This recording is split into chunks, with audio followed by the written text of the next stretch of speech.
Hello everyone, welcome to our channel leading classes. So हम कर रहे थे हमारा chapter number 8 small business and enterprises.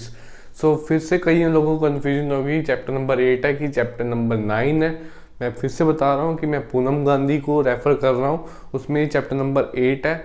NCERT में चैप्टर नंबर 9 और कई स्टेट बुक लगा लें या कई अलग स्टेट्स की या कोई अलग बुक्स हैं उनमें भी चैप्टर नंबर 9 है और कईयों में चैप्टर नंबर ये 8 दिया हुआ है। ठीक है, कोई कन्फ्यूजन नहीं है, चैप्टर डिट्टो सेम है, बिल्कुल सेम है। बस उसमें एक फ़र्क है एनसीईआरटी और नॉर्मल बुक में कि जो एंटरप्रेन्योर है वो बाद में दिया हुआ टॉपिक, पूनम गांधी में पहले दिया हुआ है, इंटेलेक्चुअल प्रॉपर्टी भी दिया हुआ है, स्मॉल बिजनेस भी। चैप्टर पूरा डिट्टो सेम है पर थोड़ा आगे पीछे है। ठीक है, ये था हमने पिछले पार्ट में स्टार्ट किया था हमारा ये वाला chapter small business and enterprises. तो इसमें हमने कर लिया था आपका एंटरप्रेन्योरशिप, हमने पार्ट कर लिया था कि एंटरप्रेन्योर कौन होता है, एंटरप्रेन्योर कौन होता है और एंटरप्रेन्योरशिप क्या होती है और एंटरप्राइज क्या होती है, उसके क्या क्या बेनिफिट है। ठीक है, और क्या आपकी कंट्री को क्या बेनिफिट मिलता है, आपकी गवर्नमेंट को क्या बेनिफिट मिलता है उसका जब कोई एंटरप्रेन्योरशिप करता है, तो उसमें पढ़ लिया था। आज हम करेंगे स्टार्टअप इंडिया स्कीम। अब स्टार्टअप इंडिया स्कीम क्या है, जैसे हमने उसमें पढ़ा था कि एंटरप्रेन्योरशिप जो बिजनेस होता है वो कंट्री को ग्रोथ करने में हेल्प करता है, इकोनॉमी में ग्रो करने में हेल्प करता है, क्या आपको एम्प्लॉयमेंट जनरेशन क्रिएट करता है कंट्रीज में। तो ये था सोशल बेनिफिट होते हैं। तो स्टार्टअप इसमें क्या होता है कि गवर्नमेंट को भी बेनिफिट होता है। तो गवर्नमेंट क्या करती है, आपको ना बेनिफिट्स देती है कि आप एंटरप्रेन्योर बनो या एंटरप्रेन्योरशिप करो, नए बिजनेस सेटअप करो। तो उसमें आपको गवर्नमेंट फंड देती है, नई नई स्कीम देती है, नई नई सब्सिडी देती है, लोन देती है कि आप बिजनेस में बनो, बिजनेस करो ताकि कंट्री ग्रो हो। ठीक है, कि ताकि कंट्री एक पूरे वर्ल्ड में कहीं ना कहीं जानी जाए, इकोनॉमी उसकी बढ़े। तो इसलिए स्टार्टअप इंडिया स्कीम लाई गई। ये हमारे प्राइम मिनिस्टर नरेंद्र मोदी जी ने लाया 2015 में। तो ये याद करने डेट बड़ी सिंपल है, 15 अगस्त 2015। अगर नहीं होती ठीक है, बट वैसे चाहिए, आपको याद होनी चाहिए ये डेट 15 अगस्त 2015। सिंपल डेट है 15 अगस्त 1947, आपको याद हो इंडिपेंडेंस डे वाले दिन ही है सेम कि 15 अगस्त 2015। ठीक है, 15 है 2015। ठीक है, सिंपल डेट है। तो स्टार्टअप इंडिया स्कीम होती क्या है वो पढ़ लेते हैं हम। स्टार्टअप इंडिया ये initiative of government of India. The campaign was first announced by mister Modi in his speech on 15 अगस्त 2015। सिंपल है कि स्टार्टअप इंडिया स्कीम एक इनिशिएटिव है, किसके द्वारा लिया गया है, गवर्नमेंट ऑफ इंडिया के द्वारा लिया गया है। ये कब अनाउंस किया गया था, मिस्टर नरेंद्र मोदी जी ने, हमारे prime minister mister Narendra Modi ji ने अनाउंस किया था 15 अगस्त 2015 को। Startup India is an action plan to develop an ecosystem the promote of nurture entrepreneurship across the country. ठीक है, कि सिंपल किसके लिए लिया गया था कि हमारी इकोनॉमी को बूस्ट मिले और एंटरप्रेन्योरशिप बढ़े इकोनॉमी में, और ताकि लोग बिजनेस करने में दिलचस्पी दिखाएं, बिजनेस करने के लिए लोग आगे बढ़ें। तो ये स्कीम लाई गई है। तो इसका मीनिंग क्या है कि स्टार्टअप होता क्या है ये पढ़ते हैं हम। ये startup is a business enterprise in the form of private limited partnership, limited liability partnership और sole proprietor registered in India. ठीक है, कि स्टार्टअप बिजनेस एंटरप्राइज होता है, जो बिजनेस स्टार्टअप ने बढ़ा था ना पिछले पार्ट में कि एंटरप्रेन्योर होता है, फिर एंटरप्रेन्योरशिप करता है, फिर उससे एंटरप्राइज जनरेट होती है। ठीक है, जो कि हमारा प्रोडक्ट जहाँ से बन के निकलता है। तो startup India scheme business scheme क्या होती है कि एंटरप्राइज होती है, चाहे किसके फॉर्म में हो सकती है, आपकी प्राइवेट लिमिटेड कंपनी के फॉर्म में, सोल प्रोप्राइटर के फॉर्म में, या आपके पार्टनरशिप फॉर्म में, किसी भी फॉर्म में आपकी हो सकती है, लिमिटेड लाइबिलिटी पार्टनरशिप में हो सकती है। ठीक है, ये आपने पिछले चैप्टर्स में पढ़ा होगा, सारे आपको याद होंगे। और रजिस्टर इन इंडिया की इंडिया में वो रजिस्टर होना चाहिए, which was started less than 5 year ago and have annual turnover less than 25 crore. ये सबसे इंपॉर्टेंट लाइन आपकी कि दो लाइनें यहाँ पर कि ये आपको याद हो जाएगी। ये सारे private company limited liability partnership आपका के और सोल प्रोप्राइटर, ये सारे याद रखें। इसको याद कि इंडिया में रजिस्टर होना चाहिए आपका, जो स्टार्टअप इंडिया स्कीम के लिए आपकी जो स्टार्टअप कंपनी है वो इंडिया में रजिस्टर होनी चाहिए। दूसरा क्या, which was started less than 5 year ago, कि 5 साल से उसको ज़्यादा नहीं होने चाहिए। कि आपके बिजनेस जो स्टार्टअप को उसको स्टार्टअप कहा जाएगा जो 5 साल से ज़्यादा नहीं, में 5 साल के अंदर ही, अगर 5 के अंदर ही स्टार्ट हुआ, अगर 5 साल से ऊपर हो गया आपके बिजनेस को चलते हुए तो स्टार्टअप में नहीं आएगा। ठीक है। और दूसरा पॉइंट क्या है important, and have annual turnover less than 25 crore, और 25 करोड़ से नीचे उसकी साल की टर्नओवर होनी चाहिए। 25 करोड़ से ज़्यादा नहीं, 25 करोड़ से ज़्यादा हो गया तो कहाँ का स्टार्टअप रहेगा, वो तो बड़ा सा बिजनेस बन गया ना। तो ये 3 इंपॉर्टेंट लाइन थी कि रजिस्टर में इंडिया होना चाहिए, इंडिया में रजिस्टर होना चाहिए। दूसरा क्या है कि उसको 5 साल से ज़्यादा नहीं हुए होने चाहिए, लेस देन 25 ईयर्स। और तीसरा क्या पॉइंट है कि उसकी एनुअल टर्नओवर 25 करोड़ से कम होनी चाहिए। अगर तीनों पॉइंट में एक भी नहीं है तो वो स्टार्टअप इंडिया स्कीम में नहीं आता है, ठीक है। आगे क्या, to be eligible for startup the enterprise should not have formed by splitting up और reconstruction and its turnover not exceed 25 crore in its existence. Simple है, 25 करोड़ से ऊपर नहीं होनी चाहिए। और ये पॉइंट क्या कहता है कि not form by splitting up और रिकंस्ट्रक्शन।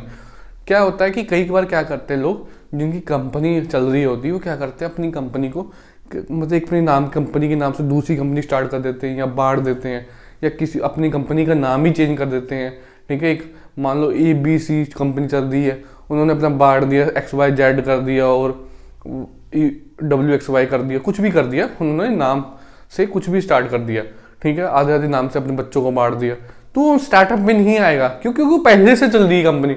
किसी कंपनी को, चलती हुई कंपनी को हम डिवाइड कर दें या उसका नाम चेंज कर दिया, कुछ कर दे, वो स्टार्टअप में नहीं आएगा, ठीक है। और दूसरा क्या, उसकी 25 करोड़ से ज़्यादा उसकी टर्नओवर नहीं होनी चाहिए, ठीक है। तो ये था हमारा स्टार्टअप इंडिया स्कीम। मेनली लोग इंडिया को प्रमोट करने के लिए ही लाया गया कि इकोनॉमी हमारी डेवलपर ग्रो करे, ठीक है। आज हमारी इकोनॉमी टॉप 5 में आती है। In the future we hope कि टॉप 3 में हम इंडिया आएगा। तो ये था हमारा various scheme and benefit offer government की, कौन कौन स्कीम ऑफर करती है गवर्नमेंट स्टार्टअप इंडिया स्कीम के लिए, कि क्या क्या बेनिफिट्स देती है लोगों को ताकि लोग स्टार्टअप इंडिया स्कीम का हिस्सा बन सके। तो वो पॉइंट करते हैं हम। पहले क्या, नो इंस्पेक्शन 3 ईयर की कोई इंस्पेक्शन नहीं होती है। जब आप बिजनेस स्टार्ट करते हो तो आपने देखा होगा गवर्नमेंट में इंस्पेक्शन करती है कई बार, तो इसमें कोई इंस्पेक्शन नहीं करती ताकि लोगों को डर ना हो इंस्पेक्शन का, कि लोग बिजनेस आराम से करें बिना डर के करें। कई बार इंस्पेक्शन होती है, कोई इसमें मिस्टेक निकल आती है, लोग डरते हैं, तो उसके कारण वो बिजनेस करना नहीं चाहते। तो स्टार्टअप इंडिया स्कीम के अंदर जो बिजनेस करता है उसमें क्या होता है कि आपको कोई इंस्पेक्शन नहीं की जाती गवर्नमेंट के द्वारा 3 साल तक, ठीक है। तो दूसरा पॉइंट क्या है, सिंपल रजिस्ट्रेशन की। रजिस्ट्रेशन बहुत सिंपल, एक पोर्टल बनाया गया हुआ गवर्नमेंट के द्वारा, वहाँ पर जाके आपको रजिस्टर करना होता है। एक ही पोर्टल है, उस पर सबको रजिस्ट्रेशन होती है, सब कुछ उसमें फीस जमा होती है, उसमें आपको सारा बेनिफिट मिल जाता है। वो सिंपल सा है, आप पढ़ लेना। आगे क्या, इनकम टैक्स एग्जम्पशन 3 ईयर तक। 3 ईयर तक आपको कोई टैक्स नहीं बनना है, जितना मर्जी पैसा कमाओ, लेकिन 25 करोड़ से ऊपर नहीं होना चाहिए साल का। और अगर 25 करोड़ से ऊपर होता है फिर आपको स्टार्टअप इंडिया स्कीम में नहीं आओगे। दूसरी बात, अगर 25 करोड़ के नीचे है आपका 3 साल तक आपको कोई टैक्स नहीं देना है गवर्नमेंट को। अगर कैपिटल गेन टैक्स एग्जम्पशन, ये भी एक तरह का टैक्स होता है कि हाँ जो भी हमारा गेन होता है, प्रॉफिट होता है, उस पर हम टैक्स देते हैं, वो भी आपको 3 साल तक बिल्कुल नहीं देने किसी को, ठीक है। Benefit in patent and intellectual property, ठीक है। ये आपको भी इसमें गवर्नमेंट क्या करती है, बेनिफिट देती है किसमें, पेटेंट में। अब पेटेंट क्या होता है, पेटेंट आगे पढ़ेंगे इसी पार्ट में, इसी वीडियो में हम पेटेंट पढ़ेंगे कि पेटेंट क्या होता है। पेटेंट क्या होता है कि आपके नाम से आपको अपना लोगो रजिस्टर कराना है, कि आपके नाम से कोई बिजनेस ना कर सके, आपका कोई फॉर्मूला यूज ना कर सके, वो पेटेंट है। मैं आगे प्रॉपर समझाऊंगा। उसमें क्या करती है, गवर्नमेंट 80% का रिबेट देती है, ठीक है। आगे क्या, funding scheme for startup. Funding scheme government ने ये स्टार्टअप के लिए कितना इन्वेस्ट किया है, इकोनॉमी में 10,000 करोड़ रुपये इन्वेस्ट किया है, कि लोगों को 10,000 करोड़ रुपये की सेवा देगी गवर्नमेंट, ताकि लोग अच्छे से बिजनेस कर सके कोई बिना कोई प्रॉब्लम की। तो ये था ना हमारा स्टार्टअप इंडिया स्कीम। आगे करते हैं इसका। अब हम करते हैं हमारा नेक्स्ट टॉपिक, जिसका नाम है फंडिंग ऑप्शन फॉर स्टार्टअप। कि आपने सोच तो लिया कि स्टार्टअप करना है, तो आप कहाँ से पैसा लगाओगे बिजनेस में, ठीक है। कि बिजनेस कहाँ से स्टार्ट करोगे, पैसा कहाँ से लेके आओगे। आपके पास मल्टीपल ऑप्शन है कि आप कोई भी चूज कर सकते हैं। पहला ऑप्शन क्या है, सेल्फ फंडिंग, कि आप सेल्फ फंडिंग कर सकते हो, कि अपने पैसे खुद लगा दो बिजनेस में, कि जितना भी लॉस होगा आपका होगा, जितना भी प्रॉफिट आपका होगा। ये मोस्टली लोग ऑलमोस्ट कर देते हैं, काफ़ी लोग। दूसरा क्या है, क्राउड फंडिंग। अब क्राउड फंडिंग क्या होता है, क्राउड नाम से क्राउड का मतलब क्या था, कितने सारे लोग। तो इसमें क्या होता है, कितने सारे लोग आपके बिजनेस में इन्वेस्ट करते हैं। इसमें क्या होता है कि आप एक क्राउड फंडिंग नाम की ऐप होती है, ठीक है, एक पोर्टल होता है, उस पर आप डाल देते हो कि मैं बिजनेस स्टार्ट कर रहा हूँ, मेरा ये मकसद है बिजनेस का, मैं अपने बिजनेस को थोड़े सालों में यहाँ तक देखा हूँ, अपना मोटिव वगैरह सब कुछ एक्सप्लेन करते हैं। तो लोग जो भी इंटरेस्टेड होते हैं वो वहाँ पर आपके बिजनेस में इन्वेस्टमेंट करते हैं। ठीक है, ये वो होता है क्राउड फंडिंग। ठीक है, जो भी इंटरेस्टेड होगा वो आपको वहाँ पर बिजनेस में इन्वेस्ट कर देगा। दूसरा क्या है, एंजल इन्वेस्टमेंट। अब एंजल इन्वेस्टमेंट क्या होता है, कोई भी एक पर्सन होता है वो आपके बिजनेस में पैसे लगाने को तैयार होता है, जिसको हम एंजल इन्वेस्टमेंट कहते हैं। ठीक है, कोई एक भी पर्सन होगा, आप उसको जाकर अपना आइडिया बताओगे, वो कहेगा कि हाँ मैं आपके बिजनेस में पैसे लगाऊंगा, बट उसके बदले क्या करता है, वो 30% का मिनिमम 30% का कंपनी का मालिक बन जाता है। ठीक है, तो वो पैसे लगाएगा, नहीं तो कोई भी आपके बिजनेस में पैसा नहीं लगाएगा। Get venture capital. अब वेंचर कैपिटल का मतलब कि जो कि हमने पढ़ा था, इक्विटी वगैरह इशू करके आप क्या शेयर वगैरह इशू कर देते हो, आईपीओ वगैरह इशू कर देते हो, वहाँ से आपको पैसे मिल जाते हैं, तो वहाँ से भी आप अपना बिजनेस स्टार्टअप कर सकते हो। बैंक लोन भी सबसे ईजी है कि आप बैंक में जाके सिंपल जाके बैंक में जाके आप लोन ले सको, तो अपना बिजनेस पे पैसे इन्वेस्ट करेगा। Loan from NBFC. अब एनबीएफसी क्या होता है, नॉन बैंकिंग फाइनेंशियल कंपनी की बैंकिंग। एनबीएफसी मतलब नॉन बैंकिंग फाइनेंशियल कंपनी, तो एक बैंक की तरह नहीं होती, एक कंपनी होती बट बैंक नहीं होती, वो आपके बिजनेस में इन्वेस्टमेंट करती है। बैंक का तरह काम करता है बट वो बैंक नहीं होता। ठीक है, वो आपके बिजनेस में इन्वेस्टमेंट कर देते हैं। आगे कहता है गवर्नमेंट प्रोग्राम्स। गवर्नमेंट के कई प्रोग्राम्स है, गवर्नमेंट ने 10,000 रुपये, मैंने बताया ना 10,000 करोड़ रुपये इकोनॉमी में इन्वेस्ट किया होगा कि हम स्टार्टअप में इन्वेस्टमेंट करेंगे, वहाँ से आप थोड़ा बहुत गवर्नमेंट से हिस्सा ले सकते हो, गवर्नमेंट से थोड़ी हेल्प ले सकते हो, तो आप अपना स्टार्टअप कर सकते हो। यहाँ से आपका स्टार्टअप ऑफ इंडिया स्कीम आपको खत्म होता है। आगे करते हैं हम इंटेलेक्चुअल प्रॉपर्टी एंड पेटेंट्स। अब हम करेंगे हमारा next topic intellectual property right. ये टॉपिक भी बहुत सिंपल से, अगर आप ध्यान से मतलब कि पढ़ोगे, अगर सुन लोगे ध्यान से, तो आपको बहुत सिंपल लगेगा। अगर हाँ उसमें माथा मारोगे, ठीक है, सोचोगे क्या है इसका, घुस जाए इसमें, फिर कुछ नहीं आपको समझ आएगा। इतना इंपॉर्टेंट भी नहीं टॉपिक, बट ऊपर से सुन लो, आप कुछ भी लिखाओगे। स्टार्टअप इंडिया स्कीम भी ऐसा था कि ऊपर से रीड कर लो, आप लिखाओगे आराम से, हो जाएगा आपका पेपर में। और इंटेलेक्चुअल प्रॉपर्टी राइट भी हो जाता है। आपको मैं मतलब तीनों वर्ड का मतलब समझा देता हूँ, आपको समझ आ जाएगा। Intellectual property right. अब इंटेलेक्चुअल का मतलब क्या होता है कि इंटेलेक्चुअल जो वर्ड है ना, वो उसका मतलब होता है कि डीप थिंकिंग करना, थिंकिंग से रिलेट करता है कि हाँ अंदर जाके घुस के थिंकिंग करें कुछ। ठीक है, इंटेलेक्चुअल प्रॉपर्टी राइट मतलब हमने कुछ थिंक किया, डीप थिंकिंग की, उससे हमने कोई क्रिएटिविटी की, हमने कोई प्रोडक्ट बनाया, कोई आइडिया बनाया। ठीक है, वो हमारा आइडिया जो प्रोडक्ट है वो हमारे लिए क्या हो गया, हमारे लिए प्रॉपर्टी हो गया। ठीक है, उस पर हमारा राइट हो, अधिकार हो। इंटेलेक्चुअल मतलब हमने डीप थिंकिंग करके कोई प्रोडक्ट बनाया, ठीक है, क्रिएटिविटी करके, खुद की क्रिएटिविटी करके, दिमाग लगा के, ठीक है, वो हमारी प्रॉपर्टी होगी, इंटेलेक्चुअल प्रॉपर्टी, वो हमारी प्रॉपर्टी बन गई। वो राइट मतलब उस पर हमारा अधिकार हो गया कि वो उस पर हमारा अधिकार है और किसी पे का अधिकार नहीं, वो हो गया इंटेलेक्चुअल प्रॉपर्टी राइट। इसका मीनिंग समझ आ गया। अब ये पढ़ लेते हैं, ये थोड़ा सा टफ है, आप इसको ऊपर से रीड कर लियो, पर अपनी तरफ से लिख सकते हो मोड़ करके। ठीक है, क्या intellectual property right system can be property system can be critical in helping new venture transform their innovation potential and creativity into market value and competitiveness।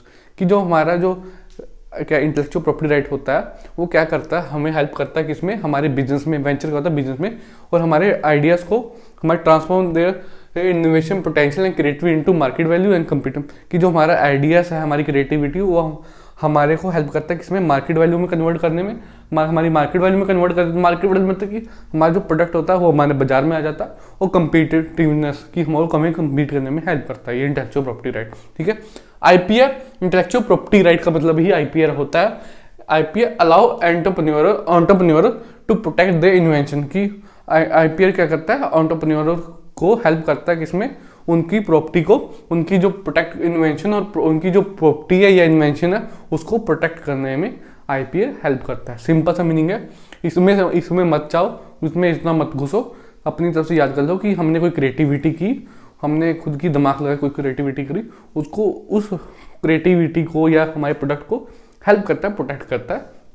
ठीक है, मार्केट वैल्यू में ले जाके उसको compete करने में भी हेल्प करता है। ठीक है, और उसमें आईपीआर क्या करता है, एंटरप्रेन्योर को प्रोटेक्ट द इन्वेंशन, और उनके इन्वेंशन को भी प्रोटेक्ट करता है। ठीक है, आगे क्या है, कॉपीराइट, पेटेंट, ट्रेडमार्क। आगे आपने सुना होगा, आपको कईयों का मतलब भी समझ होगा। ठीक है, क्या कॉपीराइट, कॉपी मतलब राइट, आपने ना कहीं पे देखा, अपनी बुक पे देखा होगा, कहीं भी देखा होगा, क्या सी होता बना होता है, ऐसे आपका एक मार्क बना होता है, उसका कॉपीराइट मतलब उसका जिसने वो किताब लिखी है, कुछ भी है, उस पर उसी का अधिकार है। ठीक है, तो कॉपीराइट का मतलब क्या होता है, protection to copy the work. कि कोई हमारे जो वर्क है, हमने कोई कुछ लिखा है या कुछ हमने किया है, ठीक है, हमने कुछ लिखा, कॉपीराइट मतलब कि हमने कोई मूवी बनाई है, कुछ भी है, ठीक है, कोई मूवी, कोई वीडियो, कुछ लिखा है हमने, ठीक है, उस पर हमारा अधिकार है। कॉपी हम उस पर क्या करते हैं, हम कॉपी राइट करा लेते हैं, ठीक है। क्या गवर्नमेंट के पास जाके स्कीम्स होती हैं कई, उसमें जाके हम कॉपी राइट करा देते हैं कि हाँ ये इस पर हमारा ही अधिकार है पैसे लगा के, कि और कोई नहीं इसको कॉपी कर सकता, कि मतलब ये मूवी कोई दिखा नहीं सकता या ये सेम बुक हमने लिखी, ऐसा कुछ भी कोई कॉन्टेक्स्ट उसको कॉपी नहीं करके अपनी बुक में लिख सकता। इस पर हमारा अधिकार है। अगर कोई करेगा कॉपीराइट, अगर हमारे पास होगा तो हम उस पर केस कर सकते हैं। अगर कॉपीराइट नहीं है तो कोई भी कॉपी कर जाएगा आप में, ठीक है, कॉपीराइट को केस बना सकता है। आगे क्या, अगर हाँ बाई चांस आपने कोई बुक लिखी और कोई और लिख देता बुक, ठीक है, सेम करा, आपने कॉपीराइट नहीं कराया और वो जाके आपका कॉपीराइट करा लेता, तो उसकी इन्वेंशन हो जाएगी, आपकी नहीं होगी फिर। इसलिए जल्दी जल्दी कॉपीराइट करा लेना चाहिए। आगे क्या, पेटेंट। पेटेंट में प्रोटेक्ट मेथड एंड इन्वेंशन, कि पेटेंट कॉपीराइट होता है क्या लिखित वर्क से या कोई वीडियो से, ऐसा होता है। और आपका जो पेटेंट होता है वो कोई आपने फॉर्मूला बनाया, कोई इन्वेंशन की है, तो वो उस पर हम पेटेंट कराते हैं, ठीक है। कोई इन्वेंशन कराया, कुछ भी नहीं, कुछ इन्वेंट किया हमने कि साइंटिफिक तौर से, पेटेंट का वर्ड ज़्यादातर साइंटिफिकली वर्ड से रिलेटेड होता है, कि साइंटिफिक करके कोई इन्वेंशन की है, हमने कुछ बनाया, कोई फॉर्मूला बनाया, उसको हम पेटेंट करा लेते हैं कि ये फॉर्मूला अब हमारा ही। जैसे कि हाँ आप ले लो कि जैसे ही आप जाते हो स्टारबक्स, CCD को, वहाँ पे कॉफ़ी उन्होंने अपने पेटेंट कराया कि ऐसी कॉफ़ी हम भी बना सकते हैं। पिज़्ज़ा हो गया, उसने पेटेंट करा के रखे हुए हैं कि ऐसे ही इन्वेंशन हम भी कर सकते हैं। कोको कोला हो गया, कोको कोला ने अपना पेटेंट करा के रखा है कि ये फॉर्मूला जो है हम ही यूज़ कर सकते हैं और कोई नहीं यूज़ कर सकता, वो पेटेंट है, ठीक है। अगर कोई करेगा तो उस पर केस हो जाएगा, ठीक है, चोरी करेगा। अगर ट्रेडमार्क क्या होता है, वर्ड और सिंबल नेम से होता है, कि किसी के नाम से या कोई अपने सिंबल को ट्रेडमार्क करा लेता है कि हाँ ये नाम मेरा है, अब इसके अलावा कोई नहीं यूज़ कर सकता। आपने नाइकी के शू पे देखा होगा ऐसे करके होता है, तो वो उनका ही लोगो है, उनका ही रहेगा, कोई या नाम है जो भी, उस पर करा लेते हैं कि हमारा ही नाम है, इसको कोई यूज़ नहीं कर सकता। अगर कोई यूज़ करता है उस पर केस होगा। अगर उन्होंने नहीं कराया आप अपना ट्रेडमार्क, तो उस पर फिर कोई भी यूज़ कर जाएगा, ठीक है। ये था इंटेलेक्चुअल प्रॉपर्टी राइट का मीनिंग, ठीक है। इंटेलेक्चुअल प्रॉपर्टी राइट एंटरप्रेन्योर को ही हेल्प करने के लिए होता है, मेनली ये स्कीम लाई गई है, ताकि वो बिजनेस करने में घबराए ना कि यार कल को हम बनाए, कल को हमारा कोई फॉर्मूला कॉपी कर ले, या हम ये बिजनेस लेके जाएं मार्केट में कोई भी उसको कॉपी कर ले। तो उससे बचने के लिए गवर्नमेंट आपको हेल्प करती है, आपको पेटेंट ट्रेडमार्क की फैसिलिटी प्रोवाइड करती है कि आप घबराओ ना, बिजनेस करो, आप अपना पेटेंट करा लो, तो उसका आपसे कोई कम्पीट नहीं कर पाएगा मार्केट में, ठीक है। ये था हमारा इंटेलेक्चुअल प्रॉपर्टी राइट। आपको स्टार्टअप इंडिया स्कीम और इंटेलेक्चुअल प्रॉपर्टी राइट आपको समझ आ गया होगा। फिर से मैं बता रहा हूँ, ये चैप्टर नंबर 8 है NCERT बुक में, यही चैप्टर नंबर 9 है, कुछ भी फर्क नहीं है, डिट्टो सेम है। आप यहाँ से पढ़ लो, जहाँ मर्जी से पढ़ लो, चैप्टर पूरा सेम है, ठीक है। तो बाकी जो सोशल बिजनेस फाइनेंस का पिछला चैप्टर था, उसमें मैं आपको कह रहा हूँ कि यार किसी को NCERT में से करना तो मैं करवा दूंगा, पूनम गांधी से मैंने करवाया, ऑलमोस्ट डन है, सेम है, कुछ भी उसमें पॉइंट डिफरेंस नहीं है। बट अगर तब भी आपको लगे तो मैं करवा दूंगा, बट ये चैप्टर में मैं नहीं कहूँगा करवा दूंगा, क्यों, क्योंकि डिट्टो सेम है, बस उसमें स्मॉल बिजनेस फाइनेंस पहले दिया हुआ है, इसमें स्मॉल बिजनेस फाइनेंस बाद में दिया हुआ, वो मैं आपको अगले पार्ट वाली वीडियो में करा दूंगा, वहाँ से आपका चैप्टर हो जाएगा फिनिश, ठीक है। बाकी आपको वीडियो अच्छी लगी हो, चैनल को लाइक करना, सब्सक्राइब करना, शेयर करना, कमेंट करना। Thank you for watching our video.